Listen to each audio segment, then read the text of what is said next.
একটি পশুর কাটা মাথা উদ্ধারকে কেন্দ্র করে উদ্বেগের পরিবেশ শ্রীভূমিতে।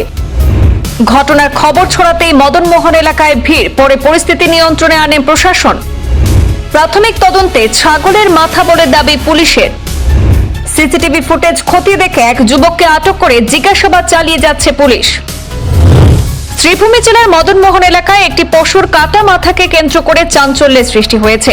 ঘটনাটি প্রকাশ্যে আসতেই এলাকায় বিভিন্ন ধরনের আলোচনা শুরু হয় এবং স্থানীয় বাসিন্দাদের মধ্যে উদ্বেগের পরিবেশ তৈরি হয়।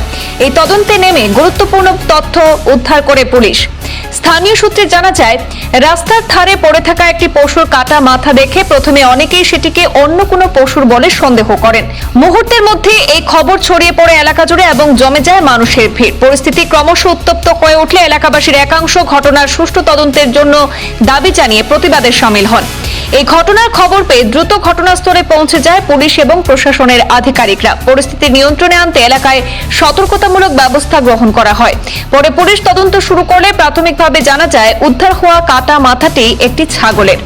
আজ সাংবাদিকদের সঙ্গে কথা বলতে গিয়ে অতিরিক্ত পুলিশ সুপার ত্রিনয়ন ভূঁইয়া জানান, প্রাথমিক তদন্তে উদ্ধার হওয়া কাটা মাথাটি একটি ছাগলের বলে জানা গেছে।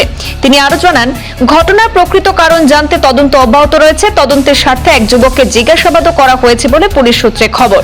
এদিকে এলাকাবাসীর বক্তব্য, এই ধরনের সংবেদনশীল ঘটনাকে কেন্দ্র করে বিভ্রান্তি ছড়িয়ে পড়ার আশঙ্কা থাকে, তাই প্রশাসনের পক্ষ থেকে দ্রুত সঠিক তথ্য প্রকাশের দাবি জানানো হয়েছে। বর্তমানে এলাকায় পরিস্থিতি শান্ত রয়েছে এবং পুলিশ পুরো বিষয়টির উপর নজরদারি বজায় রেখেছে। যেহেতু আমার এটা এফআইআর দিছিলে আৰু এটা উত্তেজনাৰ সৃষ্টি হৈছিল, সন্দেহ হৈছিল যে কোনো দুষ্কৃতিকাৰীয়ে সন্দেহজনক বিবাদৰ সৃষ্টি কৰিব পাৰে এনেকুৱা ধৰণৰ মাংসৰ টুকুৰা তাত হৈছে বুলি। কিন্তু আমি তাৰপিছত ইনভেষ্টিগেশ্যন কৰিলোঁ, আমি চিৰিয়াছলি ল'লোঁ।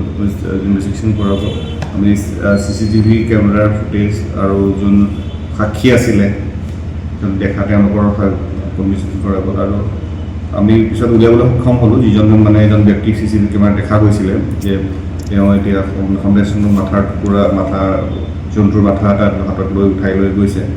আৰু তাৰপিছত তেওঁক আমি প্ৰথমে CCTV কেমেৰাত কৰি পেলাই আৰু লোকেল মানুহৰ সহায়ৰ দ্বাৰা আমি তেওঁক চিনাক্তকৰণ কৰিলোঁ। চিনাক্ত কৰাৰ পৰ আমি তাৰ ইণ্টাৰগেশ্যন কৰিলোঁ। ইণ্টাৰগেশ্যন কৰাৰ পৰা গম পোৱা গ'ল যে তেওঁ ক'লে যে এনেকুৱা ধৰণৰ এটা মাথা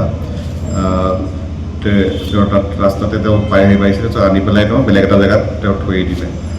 থৈ দিয়াৰ CCTV কেমেৰা সেইটো কথাই কৈছিলে, তেওঁ যিটো জেগাৰ পৰা উঠাইছিলে, উঠাই পেলাই অলপ গৈ পেলাই তেওঁ তাত পেলাব লাগিব, কাৰণ তাৰ আগৰ CCTV কেমেৰা যিটো ফুটেজ আছিলে তাত তেওঁ খালী হাতে গৈছিলে। সেইমতে মিলিছিলে কথাখিনি। আৰু তাৰপিছত তেওঁক আমি জেগাখিনি দেখুৱাবৰ কাৰণে ৰাতিপুৱাই আৰু এটা তিনিটাত লৈ গ'ল। আৰু তাতে লোকেল সাক্ষী আছিলে আমাৰ দোকান হৈছিলে, তেওঁলোকৰ লগত উপস্থিতিত ভিডিঅ' কেমেৰাত আমি চাৰ্চ কৰিলোঁ। চাৰ্চ কৰাৰ পাছত দেখা গ'ল যে ইতিমধ্যে তেওঁ কৈছিলে যে এইটো গৰুৰ মাথা নাছিলে, ছাগলীৰ মাথা আছিলে বুলি। আৰু সেইমতে চাৰ্চ যেতিয়া কৰিলোঁ, চাৰ্চ কৰোঁতে আমি তাতে পালোঁ আৰু ভিডিঅ'গ্ৰাফিত উইটনেছৰ সন্মুখত যেতিয়া ছাগলীৰ এটা মাথা পোৱা গৈছিলে। এতিয়া কি কাৰণে এতিয়া আমি যিটো খবৰ, এইখিনি মই কথা ক'ব বিচাৰিম যে আমি পুলিচে আমি সষ্টম আছোঁ এই ক্ষেত্ৰত। আমি কালি মাননীয় আৰক্ষী অধীক্ষক মহোদয়ৰ নিৰ্দেশত বিভিন্ন ঠাইত আমাৰ নাইট পেট্ৰলিং চলি আছে।